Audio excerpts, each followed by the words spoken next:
할머니, 이제 건물주 될 준비하세요. 구걸하던 11살 꼬마가 내뱉은 이 한마디가 강남 뒷골목을 발칵 뒤집어 놓았습니다. 40년 바느질 인생, 억척스러운 빚더미 속에서도 배고픈 소년에게 국밥 한 그릇을 내어준 75 막내 할머니. 그런데 이 꼬마 국밥을 먹자마자 할머니가 밤새 수선한 수천만 원짜리 재벌가 예복을 갈기갈기 찢어발기기 시작합니다. 이 녀석아, 내가 지금 무슨 짓을... 할머니의 절규에 소녀는 무심하게 답하죠. 할머니, 이거 가짜예요. 도대체 이 소녀는 누구이며 낡은 수선집 할머니를 어떻게 강남 건물주로 만들겠다는 걸까요? 사연 시작 전 구독과 좋아요 한 번만 눌러주시고 여러분이 지금 어디서 이 이야기를 듣고 계신지도 댓글로 남겨주시면 정말 반갑게 인사드리고 싶습니다. 그럼 지금 시작합니다. 강남의 화려한 빌딩 숲, 그 번쩍이는 유리창들 너머 어두운 뒷골목 끝자락에는 마치 시간이 멈춘 듯한 낡은 수선집 하나가 웅크리고 있었답니다. 박막내 명품 수선이라는 빛바랜 간판 아래 75의 막내 할머니는 평생을 바늘과 씨름하며 살아왔죠. 할머니의 손가락 마디마디는 굽이굽이 휜 고목나무 뿌리처럼 울퉁불퉁했는데요. 그건 40년 동안 한 땀 한 땀 정직하게 바느질을 이어온 훈장 같은 것이었답니다. 하지만 세상은 참으로 무심했죠. 자식들이 남기고 간 억척스러운 빚더미는 할머니가 아무리 눈을 비비며 밤을 새워도 줄어들 줄을 몰랐으니까요. 사실 이때까지만 해도 막내 할머니는 꿈에도 몰랐답니다. 본인의 인생을 송두리째 뒤바꿔 놓을 운명의 사자가 비바람치는 어느 날 밤 국밥 한 그릇의 온기를 찾아 제 발로 걸어 들어올 줄은 말이죠. 그날은 유독 비가 억수같이 쏟아지던 날이었어요. 천둥 소리에 가게 천장이 들썩이고 낡은 덧창 사이로 찬바람이 들이치던 그 깊은 밤이었죠. 막내 할머니는 가게 처마 밑에서 비를 피하며 덜덜 떨고 있는 작은 그림자 하나를 발견했답니다. 꾀재재한 티셔츠 한 장에 맨발이나 다름없는 낡은 슬리퍼를 신은 기껏해야 11살 남짓해 보이는 소년 지성이었죠. 아이의 눈빛은 굶주림으로 해 있었지만 이상하게도 그 눈동자만큼은 깊은 밤의 별처럼 유독 반짝이고 있었답니다. 에구, 이 어린 것이 이 밤중에 어디서... 일단 들어오너라. 몸부터 좀 녹여야지. 할머니는 본인이 저녁으로 먹으려던 소중한 소고기 국밥 한 그릇을 아낌없이 내어주었답니다. 고기 몇 점이라도 더 먹이려고 본인 몫의 건더기를 듬뿍 담아준 할머니의 마음은 참으로 따뜻했죠. 아이는 말 한마디 없이 허겁지겁 국밥을 비워냈고 그 모습을 보던 막내 할머니의 눈가엔 왠지 모를 애잔함이 서렸답니다. 하지만 바로 그때 평온하던 수선집의 공기를 단칼에 베어버리는 사건이 벌어지고 말았죠. 국밥 그릇을 싹싹 비운 지성이가 갑자기 자리에서 일어나더니 작업대 위에 정성스럽게 놓여있던 연분홍색 원피스 하나를 뚫어지게 쳐다보는 게 아니겠어요? 그 옷은 강남에서 내로라 하는 재벌가 사모님 한 여사가 갑옷처럼 아낀다며 수천만 원을 호가하는 빈티지 명품이라고 맡긴 예복이었답니다. 할머니가 며칠 밤을 꼬박 세워 바늘구멍 하나까지 신경 써서 수선해 놓은 그야말로 막내 할머니의 목숨줄과도 같은 옷이었죠. 그런데 그 순간 지성이가 무서운 기세로 작업대 위에 큰 가위를 집어들었답니다. 막내 할머니가 비명을 지르며 말릴 틈도 없었죠. 서사각, 날카로운 가위날이 비단결을 무참히 가르는 소리가 수선집 안에 울려 퍼졌답니다. 지성이는 눈 하나 깜짝하지 않고 그 귀한 예복을 순식간에 갈기갈기 찢어발기기 시작했죠. 이 녀석아, 내가 지금 무슨 짓을... 이게 어떤 옷인데 내가 감히. 막내 할머니는 찢겨나간 옷 조각들을 붙잡고 바닥에 주저앉아 통곡했답니다. 이제 빚을 갚기는커녕 평생 감옥에 가거나 길거리에 나앉아야 할 판이었으니까요. 할머니는 분노에 차 지성이의 등을 거칠게 떠밀며 빗속으로 아이를 내쫓아 버렸죠.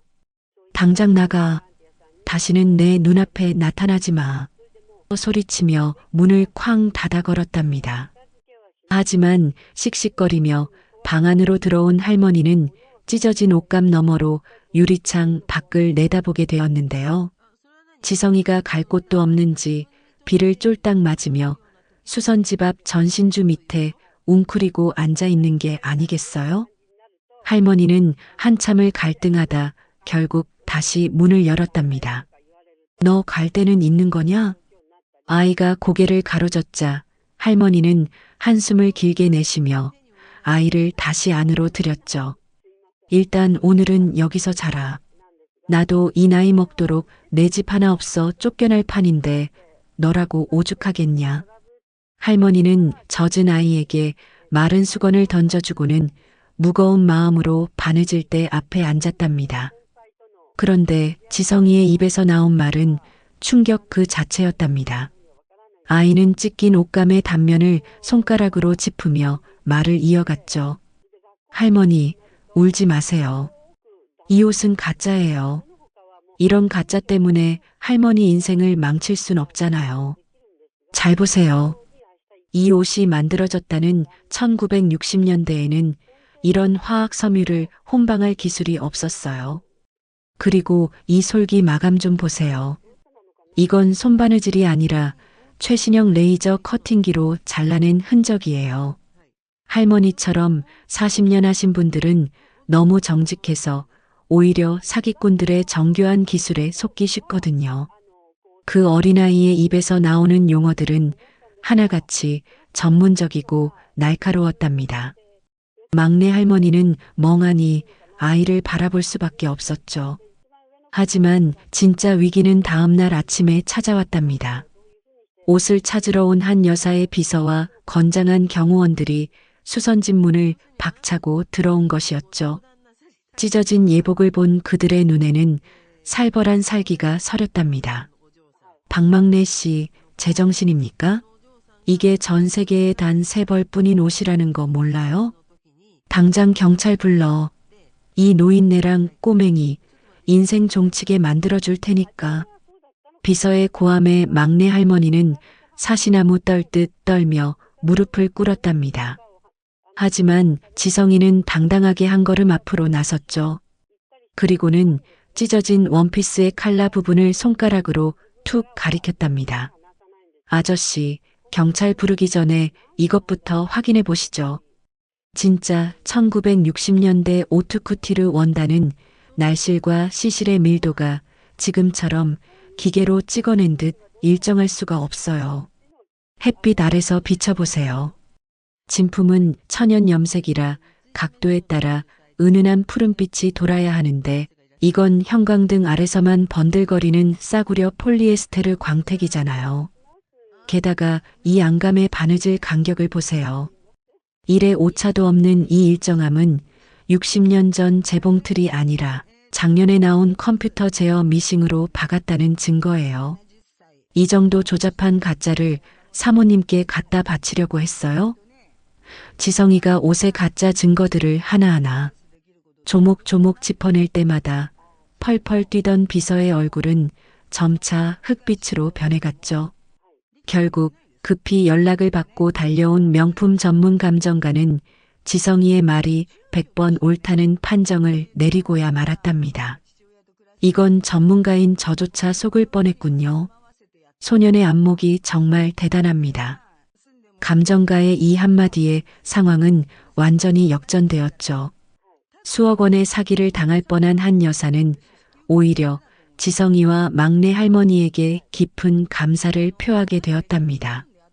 이 사건은 강남 사모님들 사이에서 전설처럼 번져나갔고 막내 할머니의 낡은 수선집은 하루아침에 진짜와 가짜를 가려내는 명장의 집으로 이름을 날리게 되었죠. 지성이는 그날 이후 할머니의 곁에 머물며 수선집의 작은 고문 역할을 톡톡히 해냈답니다. 그때부터 두 사람은 좁은 수선집 안에서 묘한 동거를 시작하게 되었죠. 자, 이리 와서 좀 앉아봐라. 어쩌다 이렇게 혼자가 된 게야? 아까 그 어려운 말들은 다 어디서 배운 게고. 지성이가 조심스레 입을 열었답니다. 지성이의 과거는 참으로 기구했는데요.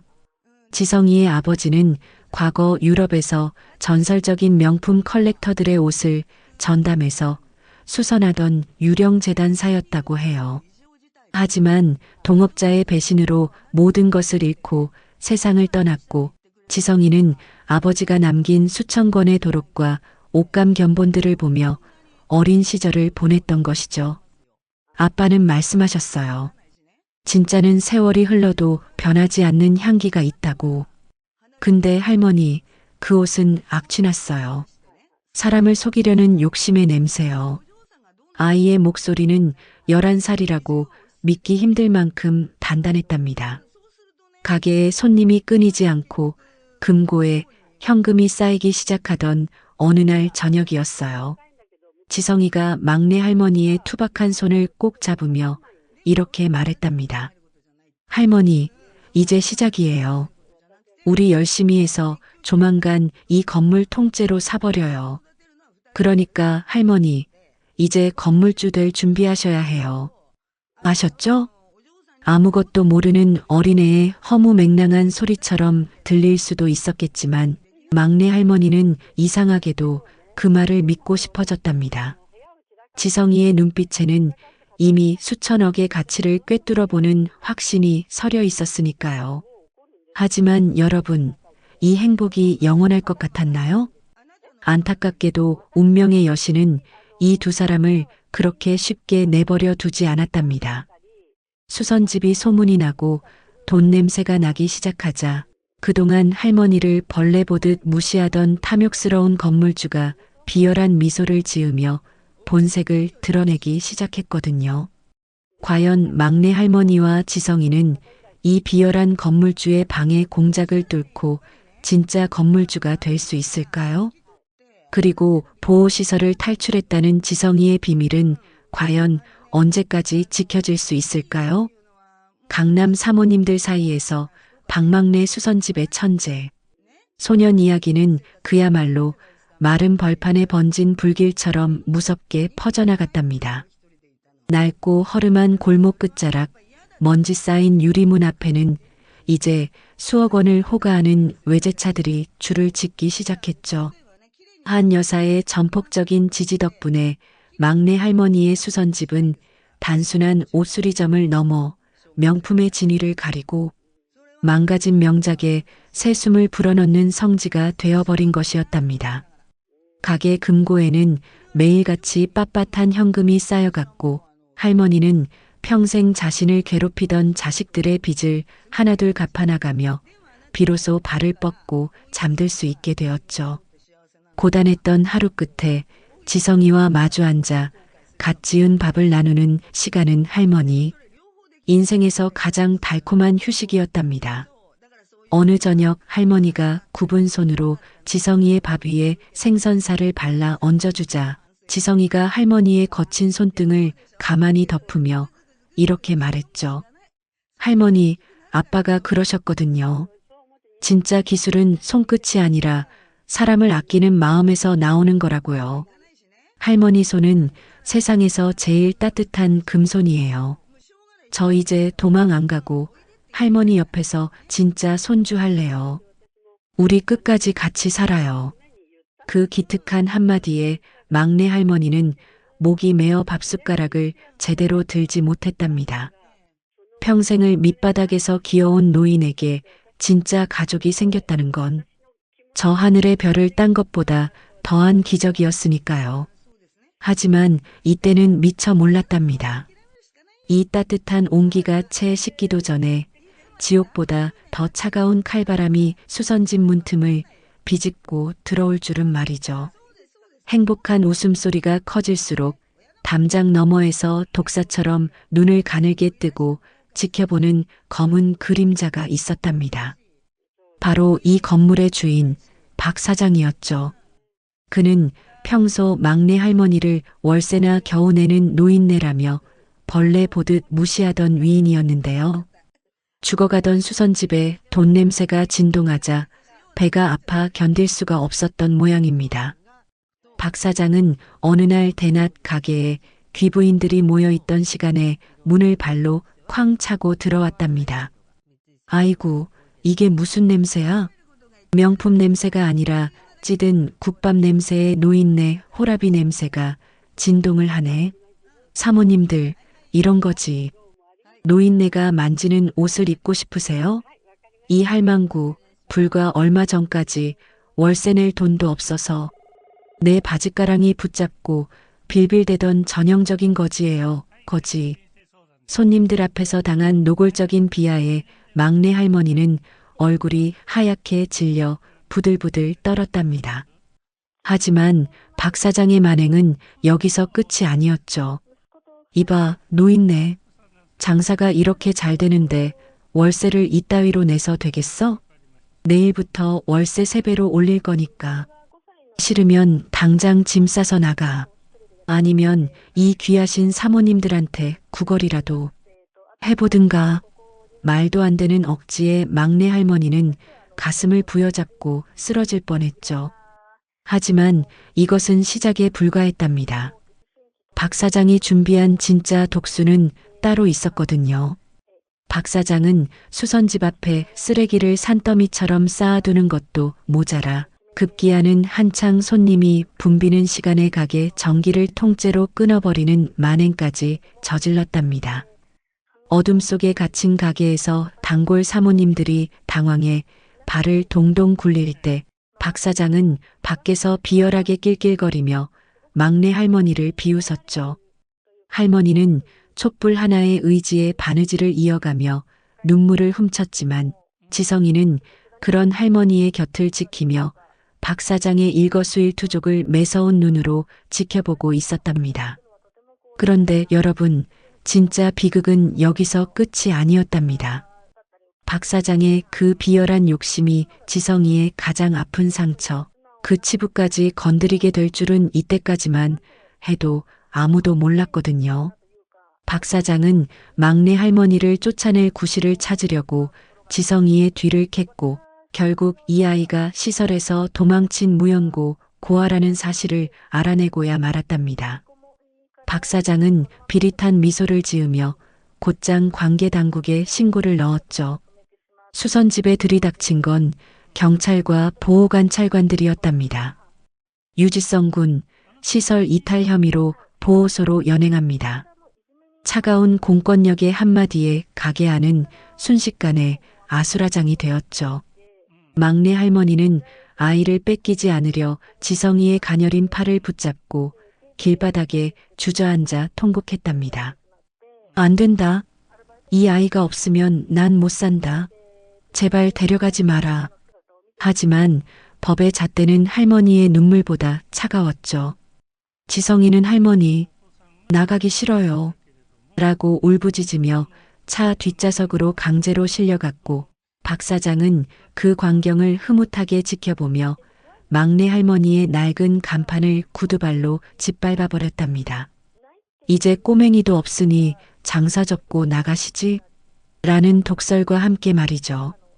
모든 것이 무너져 내린 순간이었답니다. 아이도 잃고 일터도 잃고 할머니는 차가운 시멘트, 바닥 위에서 영혼이 빠져나간 사람처럼 멍하니 앉아 있었죠. 그런데 바로 그 절망의 구렁텅이 속에서 골목 어귀를 가르며 눈부신 헤드라이트 불빛이 들이닥쳤답니다. 최고급 리무진에서 내린 사람은 다름 아닌 지성이 덕분에 사기 위기를 넘겼던 재벌가 한 여사였죠. 그녀는 눈앞에 펼쳐진 처참한 광경에 얼굴이 싸늘하게 굳어졌답니다.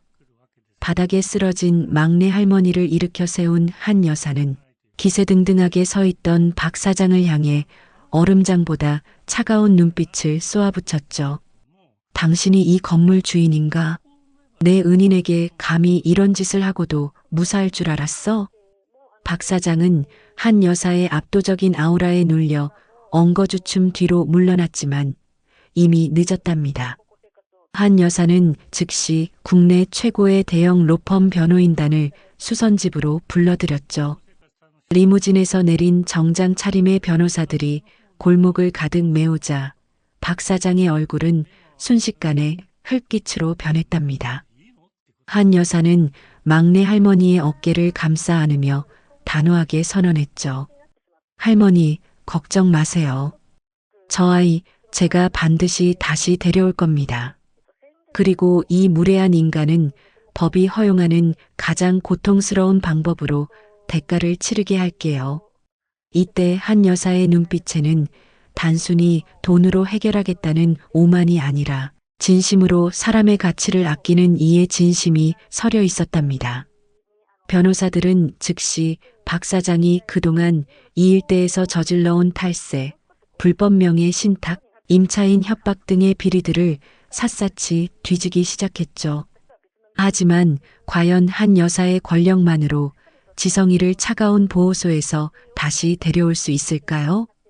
그리고 구석에 몰린 박 사장이 최후의 발악으로 던질 회심의 카드는 과연 무엇일까요? 한 여사가 대형 로펌 변호사들과 함께 수선집 골목에 나타난 그 시각, 건물주 박 사장은 여전히 기세가 등등했답니다. 할머니의 낡은 간판을 발로 차며 당장 짐 싸서 꺼지지 않으면 사람을 더 부르겠다고 소리를 지르던 박 사장이었죠. 하지만 박 사장의 그 기세는 정확히 10분 뒤 골목 끝에서 사이렌 소리와 함께 들이닥친 경찰차 세대 앞에서 무참히 깨지고 말았답니다. 박철민 씨, 조세 포탈 및 임차인 상습 협박, 그리고 명예신탁법 위반 혐의로 긴급 체포합니다. 경찰의 단호한 선언에 박 사장은 얼굴이 흑빛이 되어 뒷걸음질을 쳤답니다. 한 여사의 변호인단이 그동안 박 사장이 주변 상인들을 괴롭히며 숨겨온 이중계약서와 탈세 증거들을 이미 경찰청에 넘긴 상태였거든요. 수많은 상인이 지켜보는 가운데 평소 거드름을 피우던 박 사장의 손목에 차가운 수갑이 채워졌죠. 박 사장은 이거나 내가 누군지 알아? 라며 고함을 쳤지만 경찰차 뒷좌석으로 처박히는 그의 뒷모습은 그저 초라한 범죄자일 뿐이었답니다. 박 사장이 끌려가는 모습을 보며 시장 사람들은 너나 할 것 없이 박수를 쳤지만 막내 할머니는 기뻐할 틈도 없었답니다. 차가운 보호소로 끌려간 지성이를 하루빨리 데려오는 것이 할머니에겐 세상 무엇보다 급한 일이었으니까요. 이때부터 막내 할머니의 눈물겨운 사투가 시작되었죠. 한 여사는 유능한 변호사를 붙여주며 돕겠다고 했지만 할머니는 내 아이 일인데 내가 가만히 있을 수 없다며 직접 발로 뛰기 시작했답니다. 할머니는 굽은 허리를 펴고 시장 상인 한 명 한 명을 찾아다녔죠.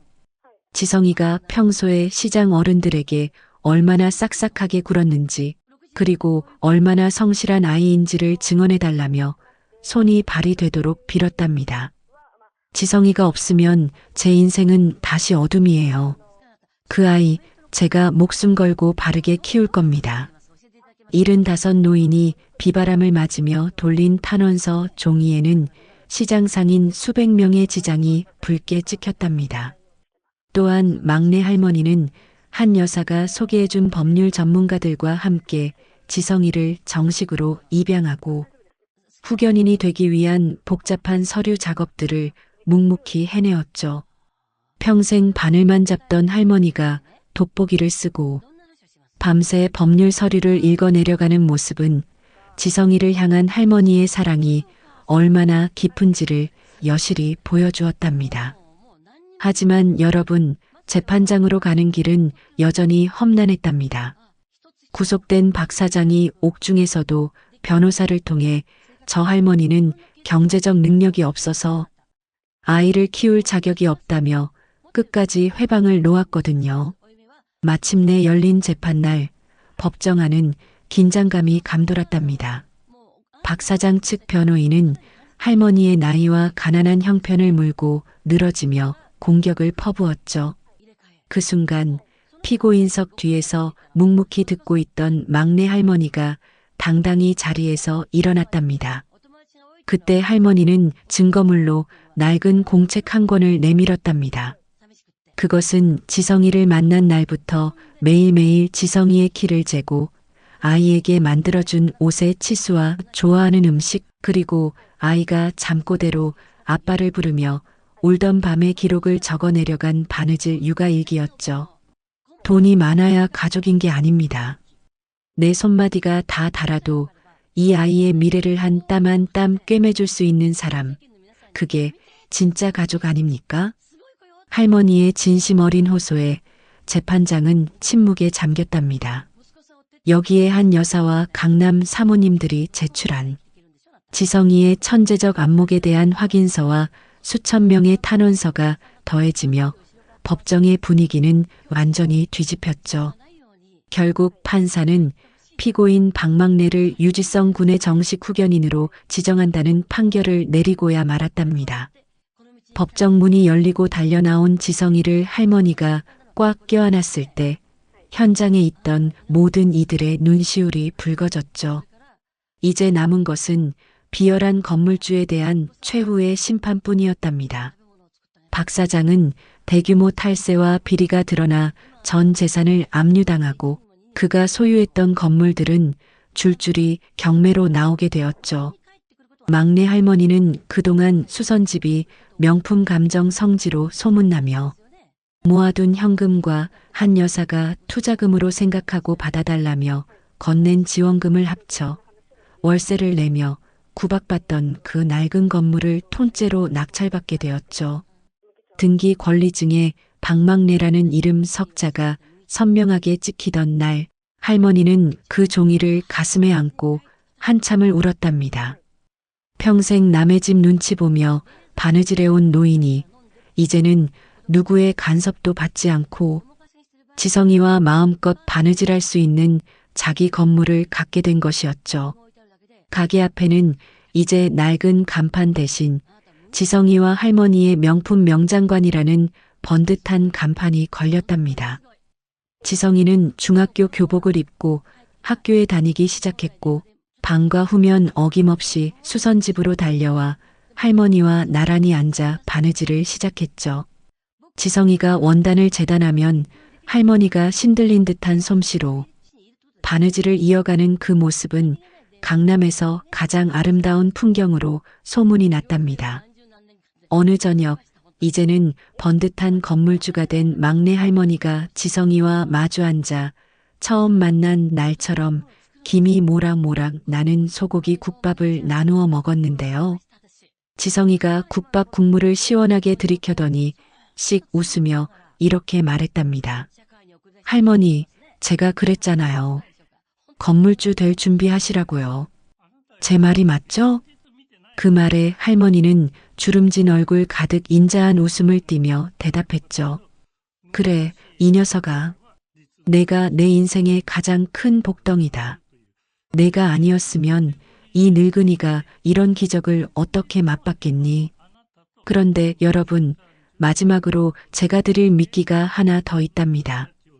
두 사람이 건물을 인수하고 1년 뒤 수선집 지하실 깊숙한 곳을 청소하던 지성이가 박 사장도 미처 발견하지 못했던 비밀의 금고 하나를 발견하게 되는데요. 과연 그 안에는 박 사장을 영원히 감옥에서 못 나오게 할 또 어떤 엄청난 비밀이 들어 있었을까요? 인생이란 참으로 알 수 없는 것이랍니다. 길 가던 고아 소년에게 내어준 국밥 한 그릇이 누군가에겐 7천억의 가치보다 더 큰 건물주라는 기적으로 돌아왔으니까요. 오늘도 여러분의 주변에 있는 누군가에게 따뜻한 진심 조각 건네보는 건 어떨까요? 그 진심이 언제, 어떤 모습으로 여러분의 인생을 바꿔놓을지 아무도 모르는 일이니까요.